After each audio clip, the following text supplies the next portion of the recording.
Imagine waking up to learn the government quietly pulled the phone records of a sitting U.S. senator. No warning, no explanation. Just a subpoena sliding across a desk at a telecom company and your private data gone. Now imagine the same thing could happen to anyone connected to that senator. Staff, family, constituents. That's not a spy movie plot. That's a question raised inside a Senate hearing this week.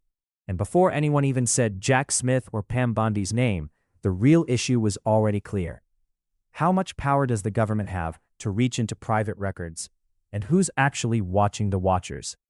Because once that line moves for a senator, it can move for you. Counsel for that phone company, let's say AT&T, they have the right to seek to quash that subpoena, don't they? Phone companies frequently do that. Yeah. And a smart general counsel for that phone company is going to call the sitting United States senator and say, would you like to weigh in on this? Would you like me to quash the subpoena? We're talking about invading someone's privacy here by a sitting United States senator. Could the general counsel for the phone company do that? Well, Senator, if they believe that a crime could have been committed, they could not tip off the person who committed the crime. Again, I can't comment on details of this particular case. I'm just asking you theoretically. I've never seen you commit a crime, Senator Kennedy. But let's suppose, okay, they didn't want to tip off the sitting United States senator. But the phone company and the general counsel for the phone company, or companies, if there were more than one involved, could say, you know, this is serious as an aneurysm. This is serious as 4 heart attacks and a stroke. This is a sitting United States senator. So general counsel would likely advise the CEO, well, you need to file a motion to quash. The telephone companies could have contested those subpoenas, could they not? Hypothetically, yes. I can't talk about the facts of this particular case. We're talking hypothetical. Senator, subpoenas are issued all the time through phone companies working with the general counsel. But they can file a motion to quash. They could, yes. Yeah. In any case. And if they should have filed a motion to quash, and a reasonable person would have filed a motion to quash, because this is a sitting United States senator, and they didn't file a motion to quash, they would incur civil liability, wouldn't they? Senator, typically phone companies follow a subpoena from a United States attorney. I know they do, but they don't have to. They could challenge it, Senator. Yeah. And if they don't challenge it, they better have a damn good reason. Right? Right? Senator, I can't talk about the facts of this particular case. This is just a hypothetical. In general, hypothetically, Senator, maybe they didn't recognize any of the names of the 8 sitting United States senators. Hypothetically. That was a joke. Or maybe they should have gone to Amazon and buy some testicles online. Instead of just saying, sure, I'll just show you the phone records of a sitting United States senator on the basis of an administrative subpoena. Now, do you have copies of the subpoena applications for Yes, these Senator, 8? Senator, I can't discuss anything regarding this You can't case even with tell me you. if you have copies? I can't discuss any of this. All right, with when are I'm you sorry. going to, General, when are you going to be able to discuss it?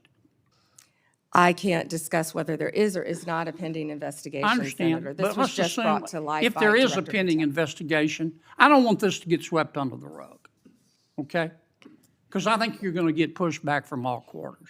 I think the telecommunication companies are going to be all over you like a bad rash because they've got liability here for just turning over these records when they knew what was going on. I think some FBI agents may have some liability here. I think a special counsel might have some liability here. If I were your special counsel and you had appointed me, and I wanted to get the records of a sitting United States senator. Is that something you would expect me to tell you as Attorney General of the United States? They better have. Yeah. And Do we know in this instance of the 8 sitting United States senators if they told Attorney General Garland? Senator, I just learned about this very recently, as did Director Patel, and we cannot discuss the details. I don't know many of the details. Well, maybe we ought to get Attorney General Garland here. Do you know if the special counsel told FBI Director Wray? Is that something? Let me put it another way. If I were your special counsel and you were the director of the FBI, and I'm trying to get the phone records of a sitting United States senator, did I mention it was a sitting United States senator? Is that something that you would expect me to tell you as director of the FBI? In general, I would believe the FBI would help execute the subpoenas. Yeah. To the businesses. Okay, I want to switch to another subject in the 12 minutes that I have left, since everybody else got to go over. I've got to ask you about this, General. Secretary Howard Lutnick on October 1 gave an interview to the New York Post about Mr. Epstein. And he described Mr. Epstein as, quote, the greatest blackmailer ever, close quote. Have you reviewed that transcript of that interview? I have not reviewed the transcript, but I saw the clip of it. Okay. It appears that Secretary Lutnick was Mr. Epstein's next door neighbor. In fact, their townhomes shared a wall. And the reporter that was talking to Mr. Lutnick,